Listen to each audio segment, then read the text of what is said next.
Hey guys, welcome back to the channel. In today's video, we are reacting to why so few are having children today.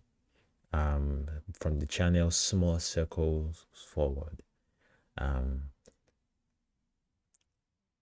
let's see what the video has to say about it.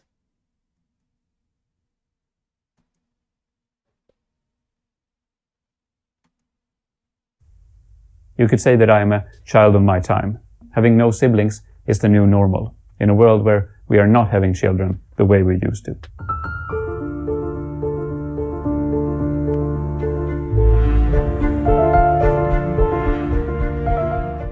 This First of all, the production quality is epic. I love this. was the world 120 years ago, before the First World War and the Russian Revolution, and the first white flying, before prohibition in the US, and before women's right to vote in close to all nations. In a poor world, the fertility rate was high across the board. The global average was 5.5 children born for every adult woman, and most nations are painted in green and yellow. A higher stack of markers indicate more children, one marker per child. The colors help to see the overall trend, with red indicating over 8 children born per woman. A few nations fall into that category. Then we have orange nations above 7, yellow above 6, dark green above 5 and light green above 4. Some nations are already now in the blue. Light blue indicates a fertility rate above 3, and one single nation, France, is marked in dark blue, with a fertility rate above 2, 2.8 to be precise. Starting in 1900, the changes are small to begin with. The fertility rates are high all over the world, but they have been going down in most European nations during the 1800s.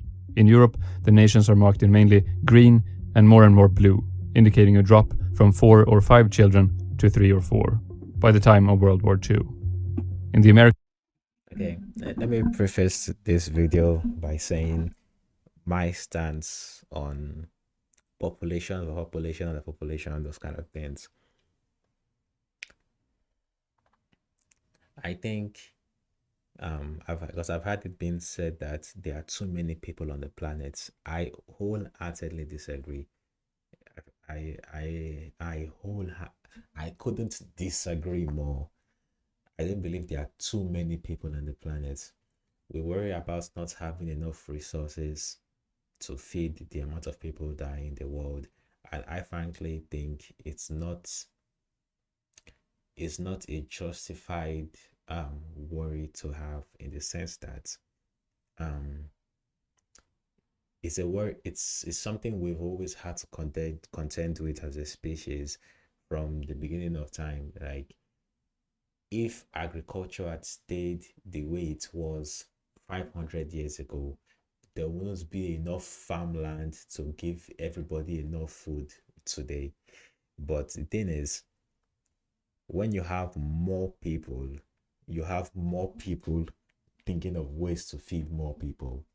And agriculture has evolved in such a way that there's, at least in most parts of the world now, there's like the ability to produce food is astounding. Sorry.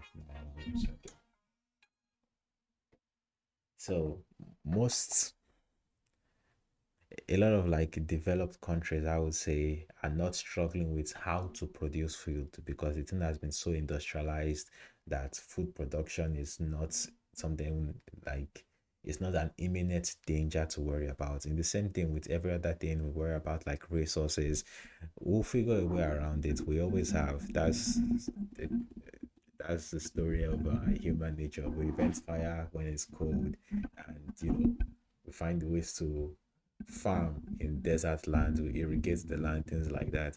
So I don't believe there are too many people on the planet, and almost without exception, at least no exception I can think of. You guys can let me know in the comment section. But whenever a nation, a country, a state takes steps to control the growth of its population, maybe to reduce the amount of like people being born, or like the growth of the population, they end up with dealing with issues of underpopulation down the line.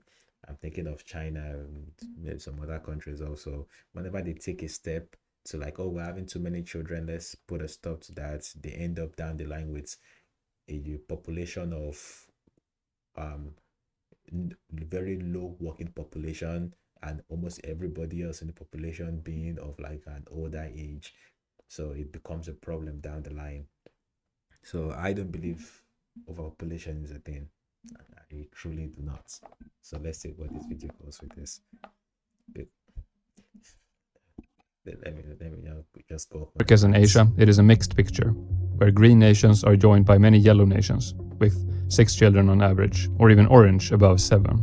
Africa has a slightly higher level on average, with most nations in yellow.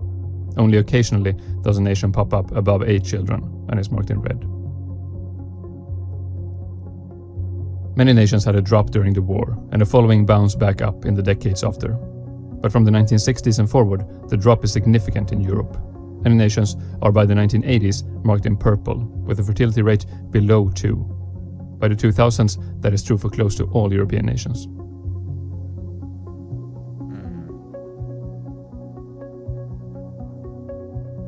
In Africa, not much is happening with the levels up until the 1990s, when the development is fast in many nations on the continent.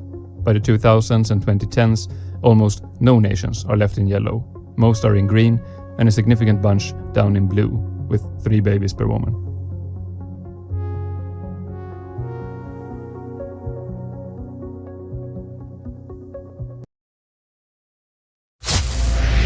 Hey, it's Tony Robbins. I got a question for you. Who wishes they invested in Tesla before electric cars started becoming the new normal?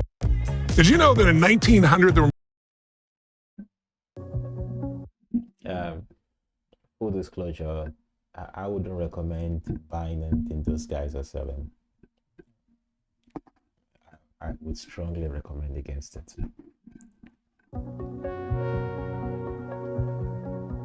In the Americas, the shift is, except for the US and Canada, who were down in blue before most European nations, mainly happening in the 1980s and 90s. The decline was fast in many nations, and now the whole continent is painted in purple and blue, almost down to the levels of Europe.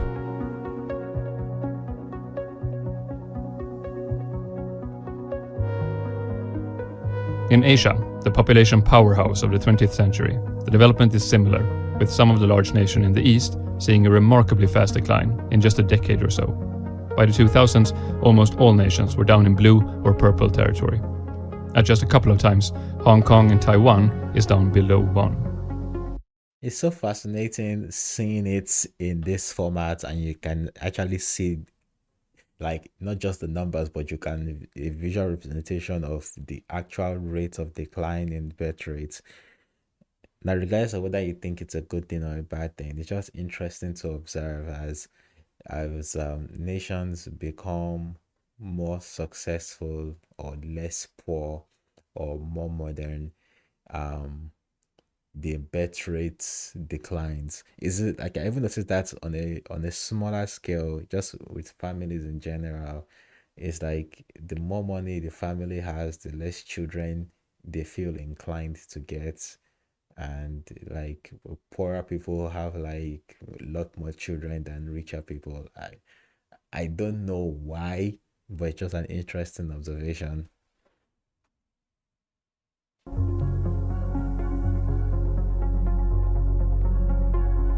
And finally, in Oceania, New Zealand and Australia stand out, with, much like the US and Canada, having a lower rate than Europe in the first part of the 20th century. For the island nations in the Pacific Ocean, the development is more closely similar to the Asian nations, with a sharp drop from the 1980s and onwards. Today, most have a fertility rate between 3 or 4 children per woman. The fertility rate is, not surprisingly, alongside the death rate, the main basis for population projections. And the global reduction in fertility rate we have seen during the last century is the reason why the annual growth rate of the human population peaked in the 1960s. The main reason why the number of humans on Earth is still increasing, and will continue to do so in the coming decades, is that there are more humans alive now to have children. So what is driving fertility rate? Several factors impact how many children a woman chooses to have, and here we will focus on the societal level. First of all, it is important to point out that correlation is tricky, and it is easy to draw conclusions based on common, known facts, and not question if there really is a strong correlation, if it is true for all places and times, or if there really is a much more important common reason for the factors correlating. People who drink more champagne have fewer children in their lifetime, but that is not the result of champagne having a negative effect on the sperm count. It is a result of them both having a common origin, wealth. Richer people tend to drink more champagne on average, and richer people tend to have fewer children. These kinds of correlations that have a common factor. I'm very glad you pointed that out. I'm not going to talk too much on this, but there are a lot of nuances to statistical data, and a lot of times it's easy to misinterpret or like misrepresent what a data is trying to say if you're trying to fit it into a particular narrative. So I'm glad you pointed out that, just because two things happen at the same time doesn't mean they cause each other. They may just be happening at the same time for something else that they both have in common.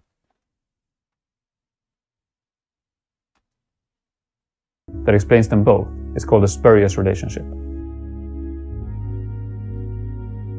But wealth is a good factor to start with. The most common explanation for why people choose to have many children is poverty, and the poor health that comes with it. In nations with high child mortality, the fertility rates tend to be higher. Two concepts with quite a bad mouthfeel, child replacement and child hoarding, are commonly known to drive the number of children a woman chooses to have. In poorer nations, children are important for labor in the household, not the least to work in family agriculture. And if the children run a high risk of not surviving to adulthood, people choose to have more children. Even if this means the family has less resources to allocate to every individual child. Even though this might feel a bit heartless for someone living in a high-income nation with low fertility rate, this is the reality for people in the few nations today that are plagued by a high child mortality. And it was the reality in whatever nation you live in not that many generations ago. It does not take away the utter tragedy that losing a child is for every family affected by it.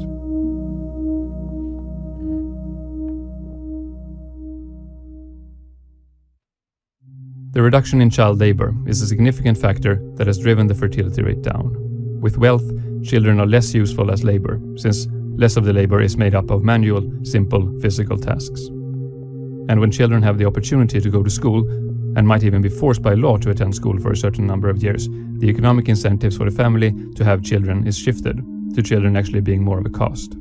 Of course, there are direct costs in the form of food, amenities and school fees, but also the cost of the time and energy allocated by mainly the mother in pregnancy, childbirth and raising the child. Another common perception is that parents chooses to have children for economic and social support when reaching old age, but this is not supported to the same extent in research. One factor that is extensively studied and quite reliably correlated to a reduction in fertility rate is the educational level of the mother. An educated woman chooses to have significantly fewer children. There are many explanations as to why, but one relating to what we already talked about is that the cost of having a child that emerges with economic development and educational opportunities for the child is greater if the woman is educated and is working outside the home. Her time is, in more ways than one, worth more money, when childbearing could impact her career and salary negatively. Educated women also care for their children with more knowledge of health and nutrition. This means the child has a higher chance of staying healthy. Here, we can point to urbanization being a possible common explanation for them both. Living in an urban environment often means closeness both to schools and hospitals. That is not to say that living in slums in the outskirts of urban environments necessarily means a greater health compared to rural living. Education also results in a higher participation in the labor force and in general to women's empowerment within families as well as in communities.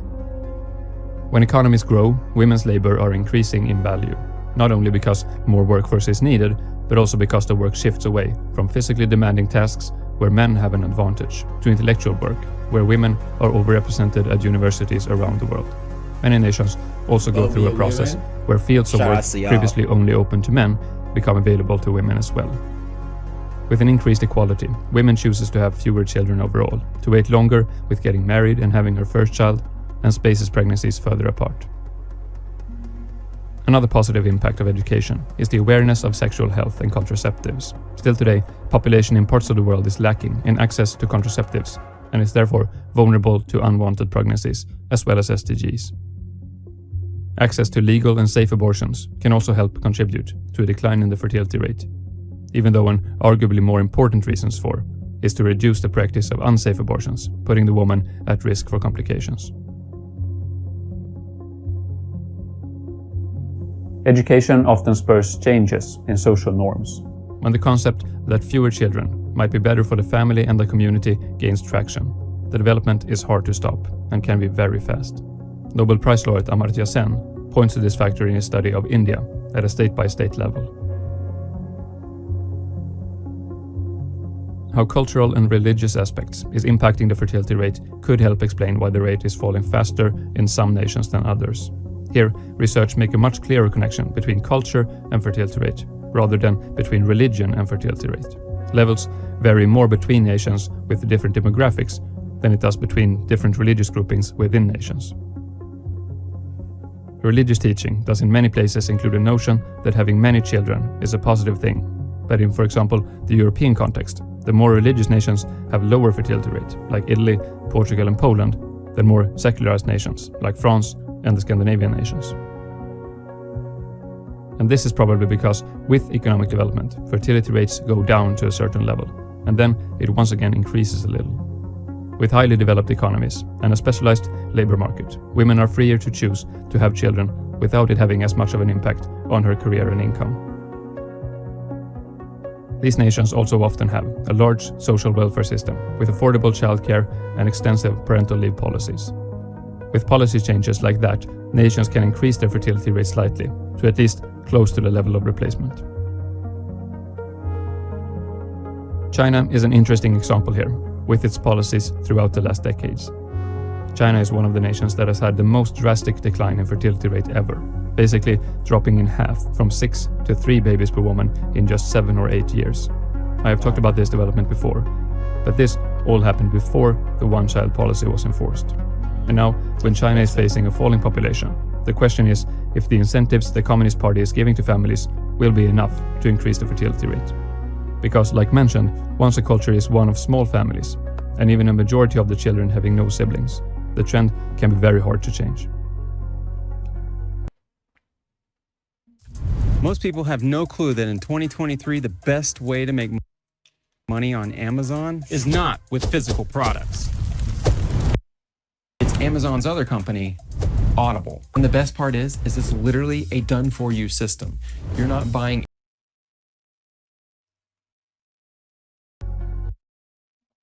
Guys, beware of done-for-you systems where the bar to entry is very low. Like, oh, come on in, you don't need any experience, any money, just come in, buy this course, and I'll teach you how to make money easily, like a lot of money easily.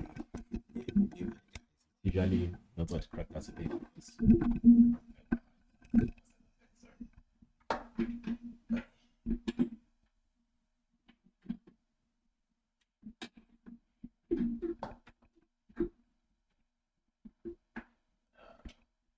I'll probably edit this part out.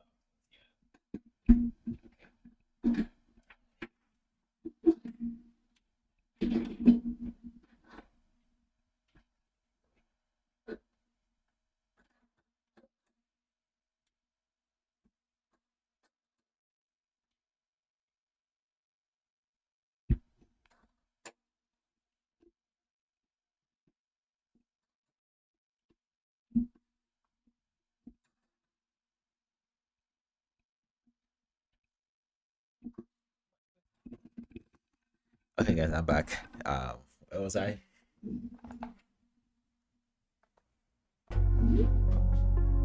In other parts of the world, the introduction of television, and especially TV series and soap operas with female protagonists. In most shows, these women have no or few children, and they more often focus on a high-paced working life in the city rather than the dream of a big family and a stay-home parent lifestyle. Studies show That's a a different significant topic. correlation between the introduction of, for example, telenovelas in South America and the reduction in fertility. Television brought a worldview and lifestyle to smaller cities and rural communities that valued new aspects of life outside the family. So what does the projection say about the fertility rates in the future? Well, it shouldn't be a surprise, based on all we have talked about here, that they will continue on the decline. Using the Gapminder Foundation's projections, we can see the fertility rate change over the coming decades, based on the best available demographic data we have. In most parts of the world, the rate is already low, and not much visible change on the scale used here will happen in the coming decades. The change is more noticeable in Africa, where close to all nations are down in blue in a couple of decades, and then more and more drop down to purple. In the Americas, the few nations that are in the blue today are down in purple in the coming decades, and the same holds true for the most Asian nations, that today have a fertility rate around 2.5 or 3. And by the end of the century, the world is less of a color explosion than it was 200 years earlier, but it is a world where close to all children survive to adulthood, and where families can put their resources into fewer children and invest in their development and education. I have other videos on my channel covering different aspects of development. You can check them out if you're interested. Thank you so much for watching.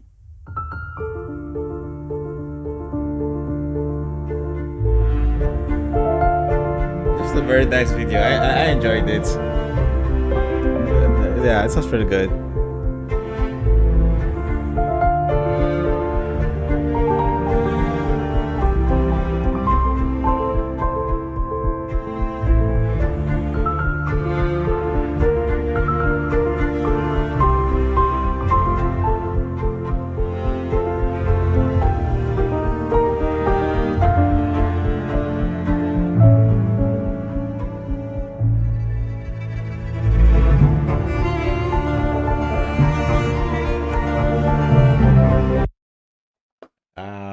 Great video, great video. I really enjoyed that.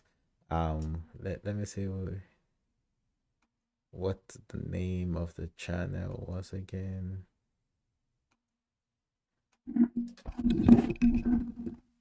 Small circles forward. Small circles forward. Yeah, that was really good.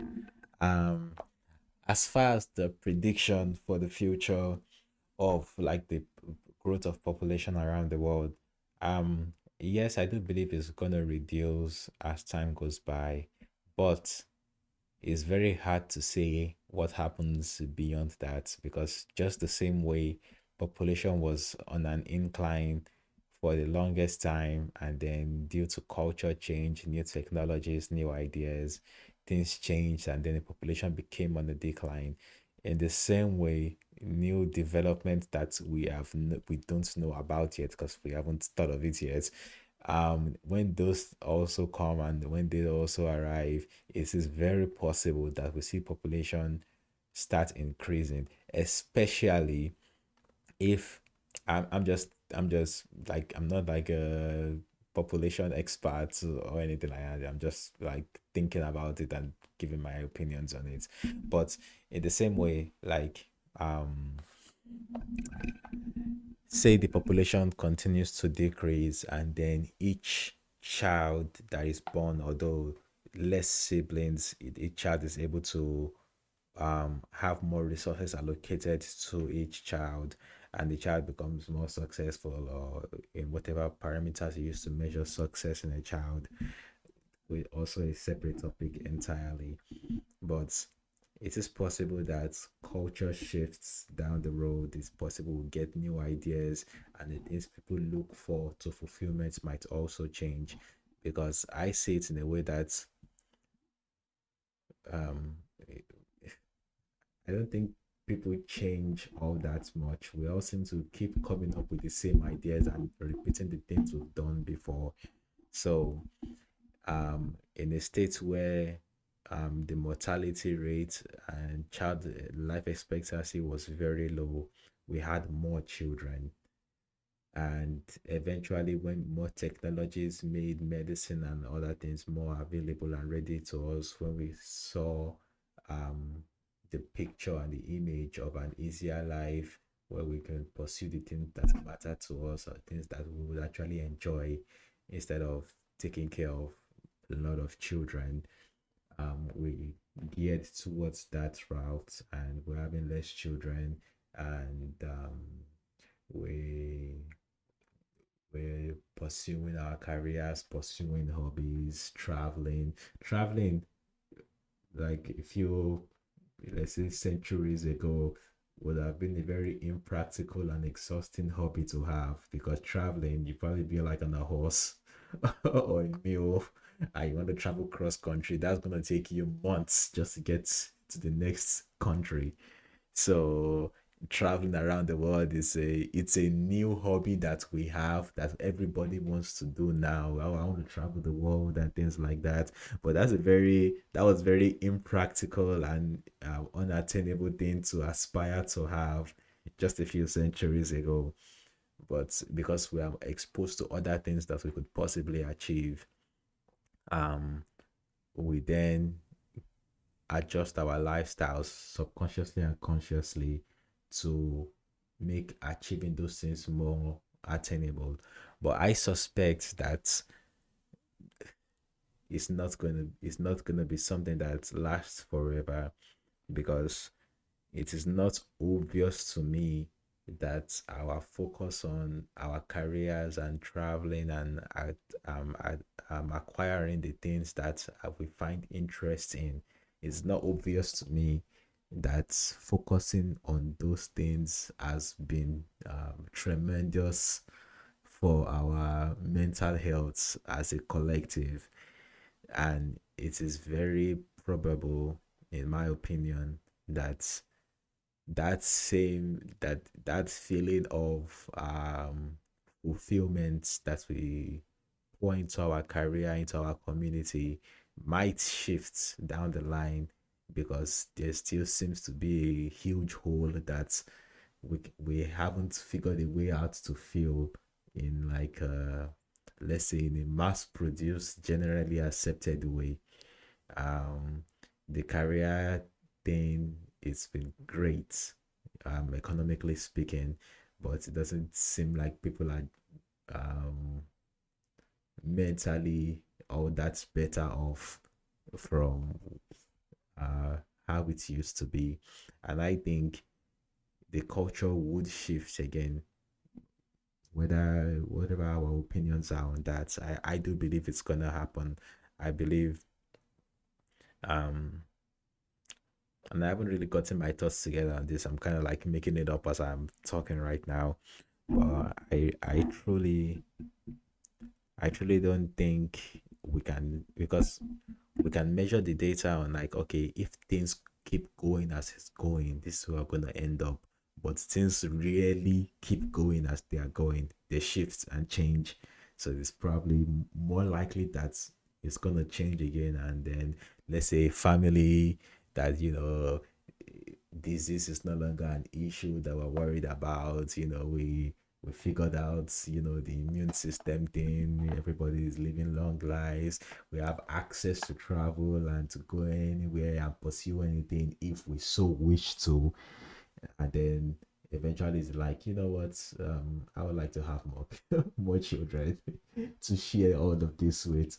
It's like, if history is anything to go by, human beings will do what human beings do and keep going in a circle, more like a spiral upwards, but arriving at the same point at different locations. That is not my idea. I heard it from smarter people than I.